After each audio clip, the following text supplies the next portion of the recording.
Bon, c'est un sondage, il faut le dire, hein, qui en dit long quand même sur l'état d'esprit des Français à l'égard des marchés financiers, de la bourse, des actions. Seuls, tenez-vous bien, 19%, c'est pas grand-chose, des Français se disent prêts à investir dans des actions. On en parle. Préciser qu'évidemment, c'est un sondage, important de dire, Odoxa, pour les Échos. Bonjour Mathieu. Bonjour David. Mathieu Plane, donc, directeur adjoint du département analyse et prévision de l'OFCE.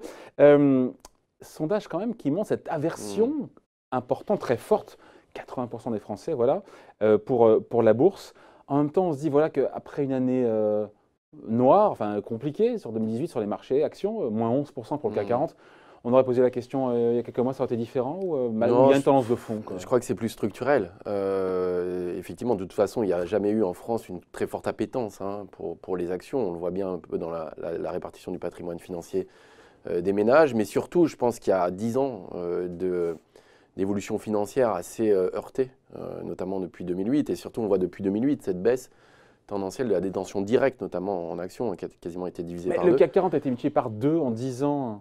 Alors, le CAC 40, il fait x2 en 10 ans. En 10 ans, mais sauf si vous prenez le bas. Je sais bien que vous avez vos façons de faire les calculs, mais si vous prenez 10 ans, non, en 10 ans, vous avez raison. Mais si on prend le pic de 2008, effectivement, on n'est pas. On est à 6 000. On est encore en dessous du niveau de début 2008. Ce qui n'est pas le cas d'ailleurs aux États-Unis. Si vous prenez Standard & Poor's ou Dow Jones, on est quand même très largement au-dessus. Donc il y a une grosse différence. Ça, c'est vrai, par contre, je coupe, c'est vrai, mais parce qu'en France, on calcule dividendes non réinvestis. Le CAC 40, c'est sans la prise en compte des dividendes qui sont réinvestis, qui sont capitalisés. Et effectivement, si on regarde les dividendes réinvestis, on est au-dessus. On est largement au-dessus. Sur 20 ans, sur 20 ans, on a 6% de rendement en fait, des marchés actions, dividendes réinvestis. Mais compris. 6% par an donc c'est beaucoup sur plus 20 ans. Pourquoi l'immobilier est-ce que les Français nous boudent à ce point-là à la bourse? Parce que l'argument qui ressort en premier, c'est intéressant, Odoxa a posé la question donc pour les Échos, c'est la peur de perdre de l'argent. Mais on voit bien 6% par an sur 20 ans, on est gagnant. Je veux dire, il n'y a pas une incompréhension de la part des Français Alors certainement, c'est-à-dire qu'on voit bien que les marchés, en tout cas actions, superforment les autres placements financiers sur le long terme. Donc ça veut dire une détention longue. Déjà, peut-être qu'il y a aussi… Le long terme. Le long terme est important et peut-être que dans l'image des Français, les actions représentent plutôt de la spéculation, c'est-à-dire plutôt du court terme. Or, c'est vrai que si on est plus rationnel, on a plutôt intérêt à investir en actions sur des indices d'ailleurs, parce que la prise de risque n'est pas la même si vous prenez une action d'une entreprise ou un indice composite. Mais du coup, la performance, elle se mesure sur le long terme. Et comme on le disait, si vous prenez le haut de 2008 par rapport à aujourd'hui, on n'a pas la même performance que si on regarde de 2009 à 2016. Mais si on regarde sur 20 ans, malgré tout, ça reste plus performant. Donc la question se pose, c'est-à-dire qu'il y a une aversion au risque qui est très claire en France. On voit que les ménages français sont extrêmement prudents. Il y a peut-être une culture financière qui est différente. Comment on explique cette allergie au risque alors qu'on vient de montrer que sur le long terme, 20 ans, c'est quand même, voilà, sur les 20 dernières années, 6% par an. Oui. Alors, il y a plusieurs choses. C'est-à-dire il y a un biais pour l'immobilier qui est très fort en France. Il y a d'abord un biais pour l'immobilier qui a été extrêmement rentable. Justement, si on regarde les plus-values sur 20 ans, l'immobilier fait même mieux que les actions. Donc, il y a d'abord ce biais-là. Il faut savoir que le patrimoine des ménages global, c'est 12 000 milliards. C'est quand même colossal en France. Il y en a 7 000 qui sont liés aux actifs non financiers, c'est-à-dire de l'immobilier. Et donc, après, il y a 5 000 qui sont financiers. Et là-dessus, la part des actions reste effectivement faible. Bon.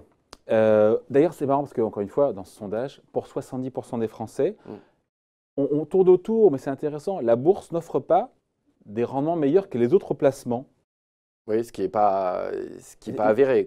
Une fois de plus, ça dépend de la fourchette que vous prenez.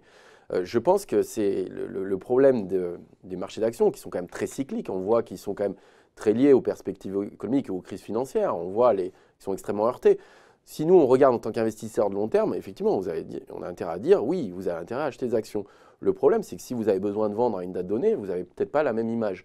Et donc, il y a cette peur, peut-être, qui peut exister, de vendre au mauvais moment ou acheter à des hauts niveaux. Donc, il y a ça, et puis il y a une culture financière. C'est-à-dire que, par exemple, en France, on n'a pas de fonds de pension. Aux États-Unis, typiquement, les systèmes de retraite sont très différents, qui sont aussi des systèmes de retraite par capitalisation. Donc, forcément, les ménages sont obligés aussi de s'intéresser aux investissements de long terme pour leur retraite, une épargne de retraite. Aujourd'hui, nous, on a une épargne de retraite qui est par répartition et pas par capitalisation, ce qui peut jouer aussi sur ces différentes approches. Donc cette allergie, encore une fois, des Français à la bourse, 80% des Français, encore une fois, c'est pas rien, seulement 20% qui disent vouloir investir et acheter des actions. On l'explique par donc cette peur de perdre de l'argent inconsidérée ou exagérée, cette prudence excessive et qui ne sert pas à leurs intérêts quand on réfléchit. Il y a aussi une évolution qui est un peu structurelle, c'est qu'on a moins de détention en direct d'actions. En revanche, par contre, l'assurance vie en unité de compte, et notamment en action, a tendance à augmenter quand même. C'est-à-dire que le système aussi a tendance à changer. Il y a moins de PEA globalement. Ouais. Et on a plus d'assurance vie en unité de compte. Ouais. Donc il y a aussi, il faut faire attention à ça, une sorte de déformation. Mais c'est vrai que depuis 2008, je pense qu'on parle quand même beaucoup d'incertitude, de crise financière. On le voit, d'ailleurs les prévisions sont assez heurtées, très vite révisées. La crise financière de 2008, effectivement, il y a eu des alertes comme quoi elle allait risquer d'être violente, qu'il y a des régulations, mais peut-être qu'on ne pensait pas qu'elle serait à ce point-là. Il y a eu la crise des dettes souveraines en Europe. On voit là aujourd'hui l'annonce du Brexit, on n'a pas encore d'accord. Donc il y a aussi ça, c'est qu'on a un climat d'incertitude qui est peut-être successif, c'est ça? Je pense que ça joue. Alors 10-20 ans qui ont peut-être un peu… je pense que c'est une des explications. Alors la question c'est est-ce que dans les autres pays on retrouve ce même phénomène ou pas? Parce que les autres pays sont aussi soumis à des crises à peu près équivalentes, c'est des crises mondiales. Donc la question, je pense que la réponse des Français, elle est quand même à la prudence. On le voit, on a un taux d'épargne, et ce qui est peut-être rassurant sur le long terme, c'est peut-être qu'effectivement l'épargne est assez peu investie en action, mais en revanche, nos niveaux d'épargne sont élevés. On a parmi les niveaux d'épargne les plus forts, ce qui permet aussi de lisser les cycles économiques, c'est-à-dire que ça crée aussi une forme de résilience ou de résistance. En revanche, effectivement, cette manque de prise de risque peut pénaliser parfois l'économie. En revanche, en cas de crise, effectivement, c'est un matelas ou un coussin. Qui n'est pas toujours…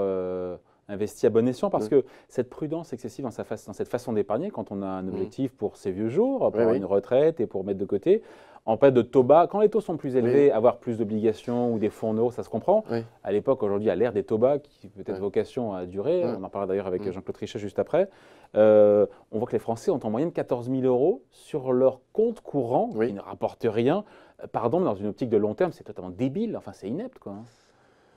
Oui, alors effectivement, les arbitrages sont pas toujours très rationnels. Non, mais pas tout, l'idée, c'est pas tout mettre en action, c'est de se dire qu'effectivement… Oui, non, effectivement, il y a une forme d'argent qui, en tout cas, rapporte peu aux Français. Alors, effectivement, le livret A va financer aussi d'autres choses, donc, notamment les questions de logement social, mais oui, effectivement, les rendements de ce type de placement sont quand même très faibles par le marché d'actions, mais on a l'impression que, enfin, en tout cas, les ménages français préfèrent garantir leur capital que, en tout cas, prendre du risque, quitte à avoir du rendement. Et je pense que la question de l'immobilier reste très importante. C'est-à-dire que beaucoup de ménages, d'abord, les systèmes de retraite sont quand même très différents des autres pays en France. Et un certain nombre de placements pour les vieux jours, c'est aussi d'acheter son bien immobilier et pas forcément miser sur des actions à long terme. Les Français préfèrent l'immobilier, c'est pas nouveau à la bourse. Mais Macron, est-ce qu'il va réussir à les faire changer d'avis? Ça, c'est encore… On le voit. Alors, je pense qu'on ne le voit pas encore tout de suite. C'est-à-dire qu'on voit qu'il y a beaucoup de Français qui sont d'abord pas au courant aux modifications de fiscalité, notamment par le prélèvement forfaitaire unique, la taxation à 30% des revenus du capital, qui doit être censé donner des incitations sur des placements financiers plus risqués. Aujourd'hui, on voit des petits mouvements, mais ce n'est pas non plus un grand mouvement. Et puis, la question est, est-ce que aussi les incertitudes, on voit les prévisions, que ce soit l'OCDE, la Banque Centrale Européenne, nous, l'OFCE aussi, on travaille dessus, on voit qu'on a des révisions assez fortes, avec un climat d'incertitude économique et politique qui est très fort et qui peut jouer aussi sur les marchés actions. Donc, tout ça peut peser sur, effectivement, la détention d'actions. Ce qui a pu peser aussi, alors c'est le rétroviseur, mais c'est les privatisations, quand on regarde effectivement celles qu'on a eues depuis les France Télécom, maintenant c'est du Orange, mais voilà, l'EDF, pardon, avec tous ces ratés, c'est pas quelque chose qui a pu donner confiance aux Français. On attend la Française des Jeux, a priori, ça pourrait être un succès populaire, ça. Ah oui, puis parce qu'il y a une forme de garantie assez forte sur le rendement de la Française des Jeux. On le voit, d'ailleurs, ça pose la question même éventuellement de la privatisation de la Française des Jeux, mais on voit qu'il y a eu des privatisations passées qui n'ont pas bien fonctionné. Effectivement, cet actionnariat populaire, cette épargne populaire, qui a été rincé sur France Télécom. A plutôt fonctionné d'ailleurs, mais par contre a fonctionné au début. C'est-à-dire qu'il y a eu un vrai mouvement, en tout cas des Français vers ce type d'action, de privatisation, mais par contre elles ont été rincées par les rendements. Et donc c'est vrai que la culture française sur l'actionnariat, ou en tout cas la finance, n'est peut-être pas très forte non plus, de par notre système aujourd'hui économique qui n'est pas non plus très tourné là-dessus. Voilà, et c'est pour ça qu'on voulait revenir sur ce sondage. Donc, Odoxa pour les Échos, seuls 19% des Français sont prêts à acheter des actions. On voit donc ces Français rétifs qui sont fâchés avec la bourse, et il n'y a qu'un seul chiffre qu'on a cité, 6% de rendement par an sur 20 ans. Voilà. Ça remet un peu les choses à l'heure, les compteurs. Non, tout à fait. C'est-à-dire que, mais une fois de plus, il faut avoir la capacité de faire des placements de long terme. Et une fois de plus, la taux de détention augmente avec le niveau de revenu aussi. Il faut quand même le rappeler. C'est-à-dire que quand vous avez un patrimoine élevé, en général, vous allez quand même vous intéresser à ce type de rendement. D'abord la maison. Voilà, ce qui est moins le cas on va dire, la classe moyenne, etc., qui va plutôt d'abord investir sur l'immobilier et après garantir des placements à côté sans prendre beaucoup de risques. Allez, merci pour cette explication. Tout ça est signé Mathieu Plane, directeur adjoint du département analyse et prévision de l'OFCE. Merci Mathieu. Merci David.